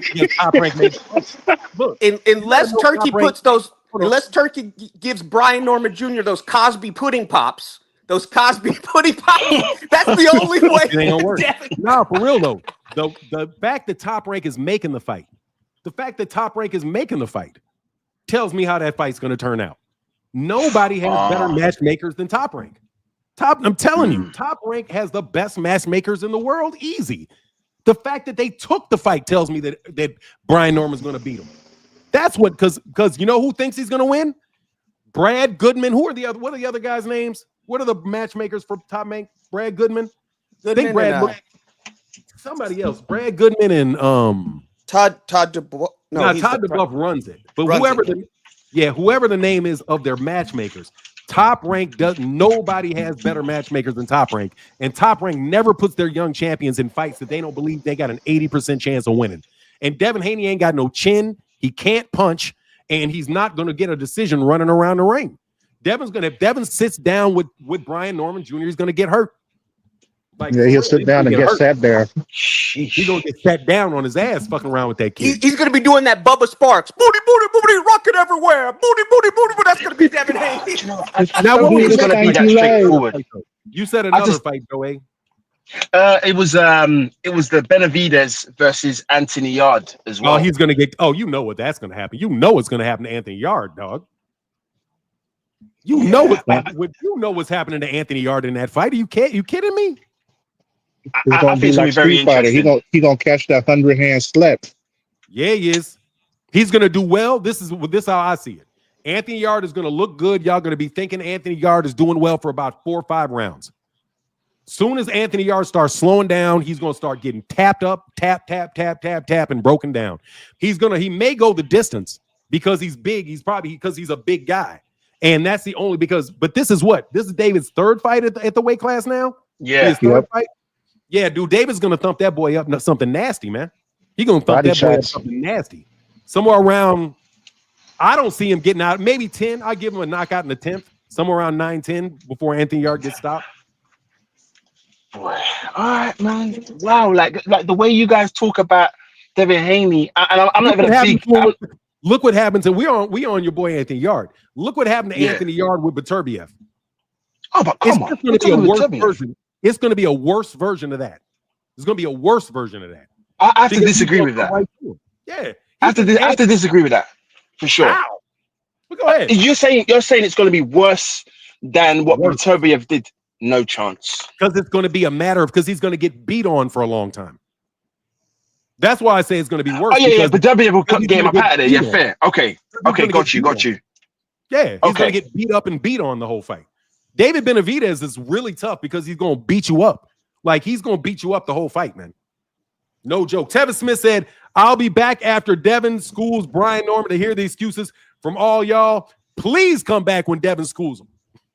And guess what? Tevis is going to wind up being, you're going to be mad when the decision goes to Brian Norman Jr. Because Brian Norman Jr. is a champion that they can grow, and Devin Haney Devin's already out of there, dog. I'm telling you, Devin's already out of there, dog. Politically, Devin's out of there. So they talk about people ever since they thought that last fight was a masterclass. Like I said, masterfully ass. If Devin out there going to be teaching someone, you know them teachers who be getting shit wrong because it's their first year teaching, and you got that one student that always got to correct them. That's what this is going to look like. They're going to think Devin's taking Brian Norman to school, but Brian Norman going to be the one to tell Devin, nah, this the way it is. That's how that fight's going to go down. Because Devin is not as good as people been making him seem. He's just not. He's not at all. I'm telling you, people got hyped up on him and talking about how his jab's so great because they ignored one thing. And that's that Devin kept fighting them small people. Like when you got someone 5 inches shorter than you and they reach is 5 inches shorter than yours, like you better have a good jab. Like shit. It's like you remember them shows back in the day when they got like that midget kid was getting bullied and then the bully put their hand on the forehead and the little kid windmilling and can't reach him. Like that's the situation that Devin was in like up until he fought Ryan. So he got used to that. He got used to having those advantages. But then you got Ryan where he doesn't have those advantages. Plus Ryan got faster hands and Devin don't know what range to be at. And on top of that, his reflexes are slow. The motherfucker does not react to punches until the punches already hit him.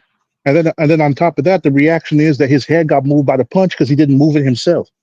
So that's the problem right there. When your reflexes is that bad, that's a problem, especially against athletic fighters. So this is going to be another situation because you see what happened with Ramirez. Ramirez was shorter than Devin with a shorter reach. And he wasn't as athletic, and he was slower on his feet. He went back to that blueprint from before he fought Ryan, which don't help him prepare for somebody like Brian Norman Jr. because he's not going to have them same advantages again. Yeah, and that's 100%. Another problem for him. So y'all got to take that into consideration. You cannot be over there hyping him up because he had good performances against guys who had every advantage over, and then be confused whenever he fought against somebody who he didn't have them advantages over, and he looked bad. And then he go back to it. It's going to be the same thing with Brian Norman. People can't keep on ignoring that stuff and saying Devin is this great, tremendous fight. He's not. Even in them sparring stories that he be talking about, we see the full footage and he look like ass. Like, come on. Like he's built his career up based on whatever sparring stories people want to talk about and the lies of his father, who he said he co-signs. And then on top of that, like the biggest hype that Devin has had since he got his ass whooped by Ryan is that he had a baby by a prostitute. That's it. God dang. Shit. That's the most hype that Devin has had since he got his ass whooped by Ryan. Don't nobody care about nothing else. We don't want to see him in the ring again. The only fight he needs to be having is the fight for custody. That's what he needs. Shoot. Man. Damn, man. Look, I appreciate you guys, man. Hey, earlier, if I insinuated I called you guys fools, that wasn't what I was saying. I wasn't trying to call anybody a fool today, man, for real. That's all right. But yeah. Hey, the beautiful thing is we all know we're not fools. But exactly. Oh love, man. I might have said some fucked up things to you before. So it's I all don't good. think you have.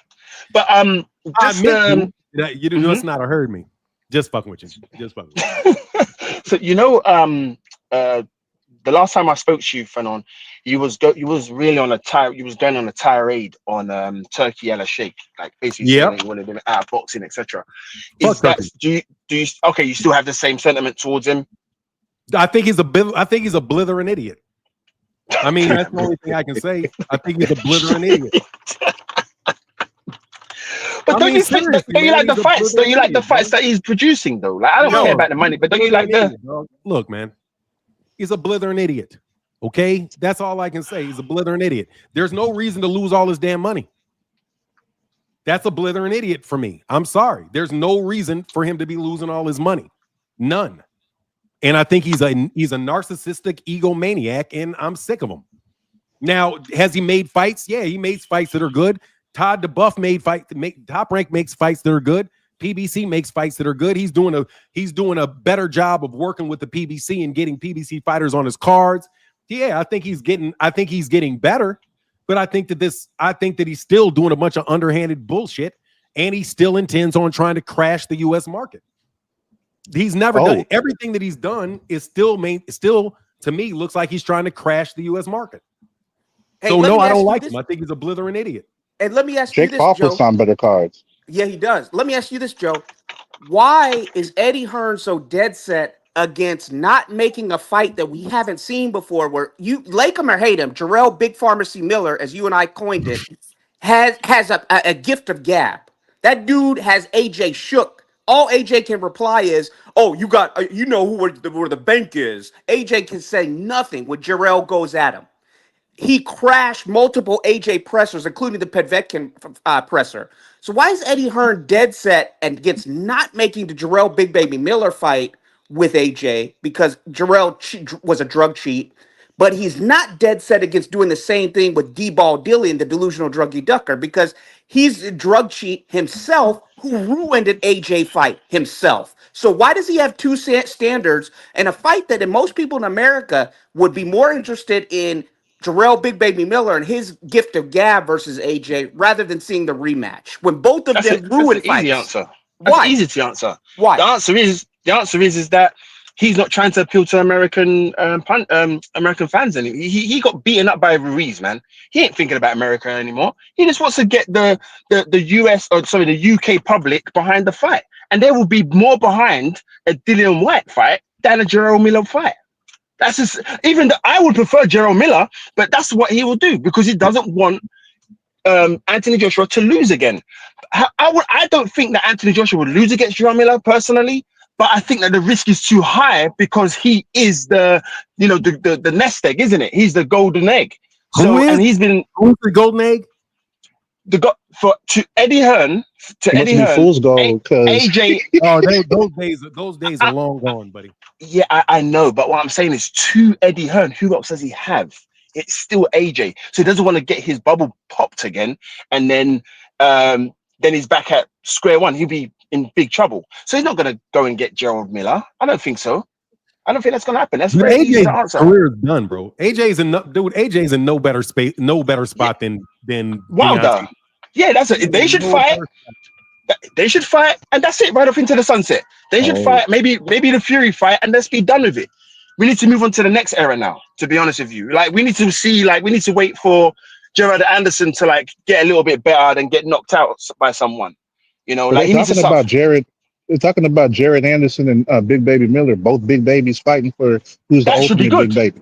They're talking about. I don't know if it's set in stone yet, but that's what they're looking at. That'd be good. Or Gerald Miller versus Deontay Wilder. That's another decent one because Gerald Miller is saying that Deontay Wilder, that he is the biggest fighter in America right now. He's literally blabbing his mouth in that way. So that'd be a good fight to have. Who's the biggest fighter? Who's the biggest fighter in America? Gerald Miller. He was in an interview the other day, basically saying that how he is the biggest fighter in America now, not Deontay Wilder. And Deontay Wilder, he's saying that Deontay Wilder ducked him and blah blah blah blah blah. I don't know the validation of all of that stuff, but that's what he was saying. And he was saying that to you UK people because y'all will believe anything. Man. See, here we go. Look, man, I'm getting up out of this bitch. I'm living in the United States of America, okay? I was watching fireworks for bloody Independence damn day. Question. Two questions. You see, you used to do this channel, Fanon. There was a spin-off channel that you used to. I still have it. MH Blackwell, yeah. Oh, are you still rocking on that? No, my son is working on some stuff, and we're uploading on that. We got a couple videos that are about to come out. They just take a long time to produce because they're high quality videos. So Okay. it's coming out. But yeah, but we still have it. And I'll talk about any political subject anytime you want. You can talk about it now. It doesn't make a difference to me. Yeah, but hey, man, some of the things I feel more relaxed on your other channel. No, go ahead. I mean, it's cool. Go ahead. Bro, what was your thought? Okay. So 3 things here, though. Sorry, guys, just real quick. So I was driving in the car. My wife and my daughter, and we're gonna go sit down with a tent and that, watch the Independence Day fireworks and stuff, right? And my wife said to me, okay, so when I put the tent up, I was lying down playing spades on my phone, and the national anthem started playing, right? But I'm just there lying down playing spades on my phone, and I look up, right?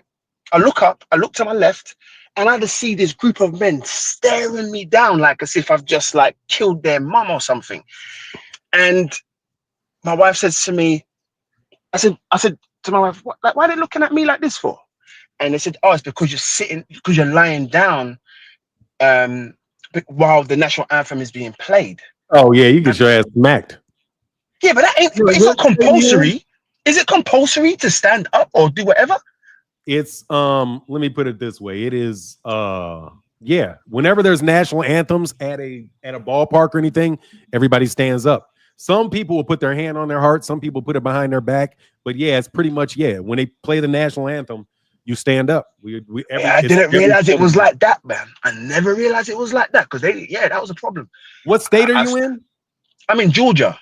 Yeah, you get fucked up in Georgia for that. Okay. That's just one step over from Mississippi. Yeah, you get fucked up for that. And you black dude, you're black because they think it's like you're insulting the flag because it's that's the time of our absolutely. You guys don't stand up for the Union Jack? No, we don't do none of that. We don't really do all of that stuff. What's all of that? Sweet Caroline. What's all that? That's some pub talk, man. That's not us, man. Oh. Like that's all that pub shit. Like I don't give them. No, that's Anthony Joshua. That's his walkout song. No, that's Tyson Fury. That's that child molester song. Like we don't do that. Anthony Joshua always come out to Sweet Caroline. They did it for AJ. Sweet He Caroline. done walked out to that fight to that song like 5 fights in a row. It's a pub lout. It's a pub lout type of song. Like that's not. You can't associate. It's nonsense. And the other thing was like, okay, and I want to jump off after this. It looks like Candace Owens is flipped, right? I'll just leave that there. And what's your thoughts on a UK journalist, aka Piers Morgan, talking about US topics? What's your thoughts about that? Mine or who? Come on, you can give your thoughts on that. I don't really trip on Piers Morgan. I don't pay attention to him because he got mad at LeBron James putting his hand on the queen or something. So like that's a difference. Piers Morgan got upset because LeBron James put his hand on the queen. Like you're not allowed to touch the queen, right? So that's could be the same way they felt about you laying down for the national anthem. Because we don't have a king or a queen. We have a national anthem though. But we have a black national anthem too. So we stand up for black people have 2. We've got the national anthem, then we got the black national anthem. And we stand up for the black national anthem at black schools. We don't. So where do I find that? Where do I find that? Where is that? Where's what? The black national anthem? Yeah.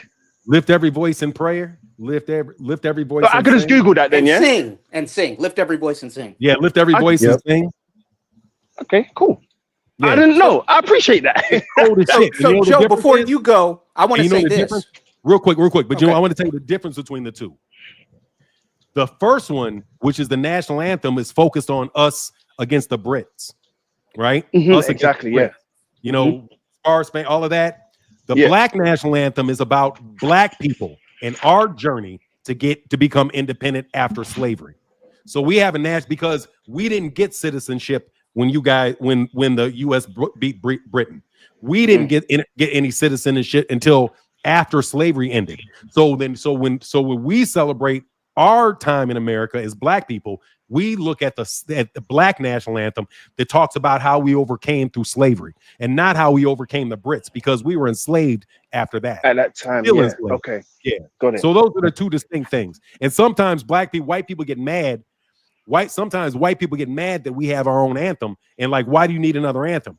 That's because we have different stories, right? Just kind of like there could be a national anthem for people to come over as immigrants. They weren't their ancestors weren't fighting against the Brits. Our ancestors were fighting against the Brits. So, anyway, yeah. So that's that. Yeah. Cool. And even then, we didn't even get recognized for real until like 100 years after slavery ended, because it was still 100 years more of black codes, black laws, Jim Crow stuff, and all that until Lyndon B stepped in and abolished a lot of that stuff. And even then, that still wasn't enough, because we still had the civil rights movement after that, then Martin Luther King being assassinated and everything else. So, like, even though you mean FDR, I think you said FDR instead of you said Johnson. You mean FDR, Franklin Delano Roosevelt, because FDR, because Lyndon B Johnson, yeah, he was after the civil rights. He was pretty much ended the civil rights movement with the civil rights legislation. Yeah, I read that. Yeah, he was friends with 100 years. That was 100 years well. after that, after the Civil War and everything.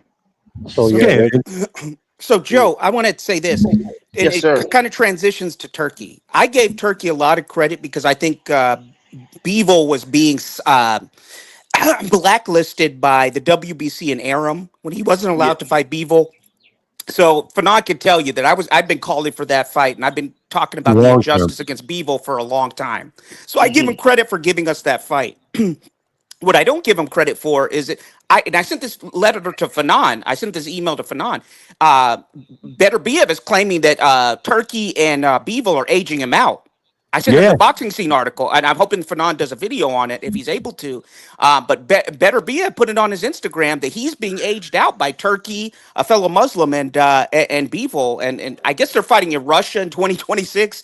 IBF ordered Eifert versus Bivol. When it comes to Benavidez, the better fight was Callum Smith. You're telling me that Turki, who's overpaying Crawford, Z-Side Bud, as I call him, and Canelo Alvaroid in a fight that nobody wants to see, he doesn't have the money to get Callum Smith off of the Joshua Buatsi fight versus Benavidez? I mean, he doesn't, because Eddie Hearns said they couldn't find the money, and I don't buy that. I think what happened is that Turki was trying to make a way for Benavidez not to hold all the cards at 175, because if he had beaten Callum Smith, he would have been the WBO interim champion, in addition to being the WBA interim champion and the WBC champion. All was left was the IBF. So I think Turki put a kibosh to that, and he got Anthony Yard out. I like Anthony Yard, but the guy doesn't have a corner. I think Tunde is this trainer, the Nigerian guy. Yeah. Peckham guy. Like, he's not good, man. I don't like it. I don't like that. He's actually a good trainer. He's like a good coach, but he's not a good corner man. He's not a good corner man. Yeah. I respect Anthony Yard, but he reminds me a lot. I don't know if you guys remember the Nigerian heavyweight Sam Peter. Dude, Anthony Yard's a carbon copy of him in that he's got too much muscle for boxing. So yeah, he's dangerous in the first few rounds. He's gonna put you on your ass if you're not really careful. But the nitrous oxide that builds up in that heavy muscle will wear you down. And so that's what happened against the Klitschko brothers with Sam Peter. Is just that, just like with Anthony Yard, and just like we've seen him in multiple fights with Kovalev and with Beterbiev, the guy has a ton of muscle. And he has a ton of power, but later on, that's a liability in fights. So I think Benavidez would wear him down, probably get a late stoppage, especially as he moves to the body. I just think that the Callum Smith, after Callum Smith beat Buatsi, I thought that was the fight to make, personally. Nah. So in terms of the Turkey piece that you said about being aging out Beterbiev and through Bivol and stuff, I don't know. I haven't read anything really about that. However, I will say, if he feels that way, then fight, isn't it? Fight someone in between time, right? And you can't blame someone because of your age. There was so much time for him to fight Bivol as well before that as well. So, I don't. It's politics of boxing, isn't it? Right? But the fact of the matter is that fight should happen. You can't really say he's been aged out, though. In my opinion, I don't think so, because they fought when this year? Was it this year they last fought? It was, wasn't it? Earlier this year. So next year, okay, yeah. So go ahead. I mean, how was that aging out? Like, you're just old, and that's why you feel that way. That's the way I see that. And then in terms of the Callum Smith against Benavidez, I don't know whether that would even be a better fight. I think Callum Smith gets smashed by Anthony Yard. But then again, styles do make fights. I just think that David Benavidez is just like a fighter's body. He has a fighter's body, fighter's brain. He's a fighter. So he will beat both of them. Callum Smith, I just don't see as I don't see as a good fight. I don't see as a good fight against Benavidez. I think that'd just be easy work. There's more hype. There'll be more hype around Anthony Yard.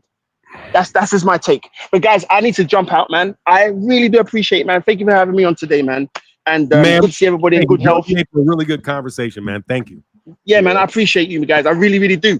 So yeah, man. Take care. And if you can lock me off, because I still don't know how to get off of this shit. I'm on my phone. I'll help you. All right, man. All right. Take care, man. Peace. Ooh, I got one more thing to say. I just looked at the fight card for this Friday. You know, the Serrano and Taylor card. Man, that's a fight card, bro. It's all women. It's all women. That's a lot. Jake Paul. And they got some lookers on there too. Oh shit! Hey. Let me see, Jake. What is it? So this Amanda Baumgartner. Yeah, they got Baumgartner on there. Then they got like this one chick. Her name is like Yam something. And then like the chick Baumgartner fighter. She's from Spain. She's Spanish, but I was like, dang, man, he putting on card after card to look better than anything Turkey doing. And it's not the all-lookers fight, but Savannah Marshall and Shadeja Green's a good matchup. Yeah, I look the event. Let me see. The events are all the fights about to be firefights. Rashad Ali, she's good. Chantel Cameron versus Jessica Kamara. Shamirika Johnson, I'm looking forward to her. Shamirika is fighting Metcalf. Wow. Sharetta Metcalf. That's a good one. Shadeja Green and Savannah Marshall. That's a good one. Alyssa Baumgartner, for sure. That's an undisputed fight against Jennifer Miranda. Ellie Scott versus Mercado and Katie Taylor versus Amanda Serrano. That's a good ass fight card for women, man. And that's the promoter. The promoter is MVP Jake Paul. Yep. Matchmaker is Mike Lenardi. That's who Turkey needs. No lie. Hey, and I disagree with what Joe said. You can't say I didn't say that I think that Beterbiev is being aged out. I said that's what Beterbiev said because he pinned the letter on his Instagram. Maybe Fanon you can pull it up if you have some time today, or you can do a video. I got it now. I got it. He said, Dimitri, he said, Turkey, how long do you want me to wait? Because he said, I had surgery after the first rematch that I won, and you guys, I didn't even have to ask. You didn't have to ask me twice. I immediately went into the rematch. But now you want me to wait? What am I waiting for? I posted this on I actually posted this on this is his. He says, I've received hundreds of questions about the third fight. That's why I decided to answer here. As you know, the first fight for the absolute champion title took place in October last year. After 5 years of attempt to unify the belts, it was still successful. The day after the first fight, we agreed on the rematch, which was to take place within 4 months, despite the fact that I was after the operation and my coach and doctor were categorically against such an early rematch. After the second fight, I immediately showed interest in a third fight, and at first there was rumors about the fight in August, but my opponent said in an interview that he wanted to hold it in late autumn, then at the end of the year, and now it's completely unknown when. How old do I have to be so that we can fight for a third time? So basically what he's saying is that he tried to get that fight made for several years in order to get a Bivol fight. And he wasn't able to get it for several years. Then he fights him, and then he fights him on a quick turnaround after Bivol lost. Now you want to hold shit up. So basically, Beterbiev saying that you guys were holding that shit up the entire fucking time. I beat him.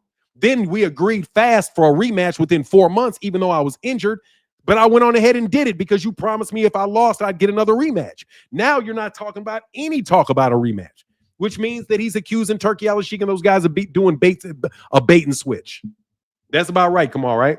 Yep. You said it better than I could, Fanon. Yeah, I do have. And by the way, I put it in the video because I got the Canelo, because Turki Al-Sheikh got here promising Canelo Alvarez versus David Benavidez. I did see that. That. He said he's going to get that done. And again, capping. Instead of overpaying Canelo for 4 fights we don't want to see, and Hamza Shiraz and all these other stuff, just give Canelo the same amount of money for those 4 undeserved cherry picks that you would give him for Benavidez. Yes, sir. Simple as. Well, All right, man. I'm about to roll out of here today, man. Thank you for coming on. And thank you for your time, Fanon. I'm glad your father is well. I'm glad you were able to rest. Keep praying for him, though. Please keep praying. I will for sure. Would love if you ever get time to do that Rolly Fight Hub video that I sent you as well. Rolly dropped some dimes. He talked about Devin being a turkey with his head cut off, and he said that Turki needs to put ankle weights on Devin Haney. He dropped some dimes in that. He called Canelo a disgrace to boxing. He said Canelo was just fighting for the money, ducking Benavidez. So he dropped some nuggets in that Fight Hub video that I sent you as well. And with that, I'm out. And before I go, can I get that line from my guy Tim, Desert Storm Bradley? Get some chickens, $25 chickens on Craigslist. Without him out, deuces. Chickens gonna be important in this. Yes, sir. Devin is not a flat-footed Mexican or a Japanese hibachi chef. He gonna put on a masterclass performance. Tevis, I hope for Devin Haney's sake. I hope for Devin Haney's sake that he does put on a masterclass. I really do. But I'm telling you, I think that Beterbiev. Let me tell you something right now. Turki Al-Sheikh, if you can't keep your word to Beterbiev, if you can't keep your word to Arthur Beterbiev, then your word's not worth much. If you're not going to keep your word to Arthur Beterbiev, keep your word, Turki. He ran that shit right back like you wanted him to, and now you want to hold off, bro, because this dude's going to whoop Dimitri Bivol bad the next fight. Because if he was injured, and I don't believe Beterbiev's lying about it, he turned around with a real fast turnaround, said he wasn't feeling right, wants to get back in the ring. Now y'all not trying to do it. Also, what good are you, Turki, if you can't get David Benavidez versus Canelo Alvarez done? Because that's the fight people really want to see. Canelo Alvarez, David Benavidez. Don't nobody want to see this Terrence Crawford stuff. And it'll be terrible if Terrence Crawford is not competitive. If Terrence Crawford is not competitive in that fight, it'll be very, very, very bad look for boxing, because it would have been another time when a gimmick fight doesn't pay off. So you're spending a lot of money for people to waste their time in this fight if it ain't turning out, if these dudes ain't going to be really competitive in that ring. He said, I knew Turki was on bullshit when he tweeted some bullshit to Bivol after the second fight. Yeah, he doesn't want to have Bivol get beaten. But it is what it is. But look, I'm going to get up out of here. Much love to everybody in the chat, everybody in the super chat. Thank you guys for helping me supporting the channel. And we'll be back tomorrow. And with that, I'm out. Deuces.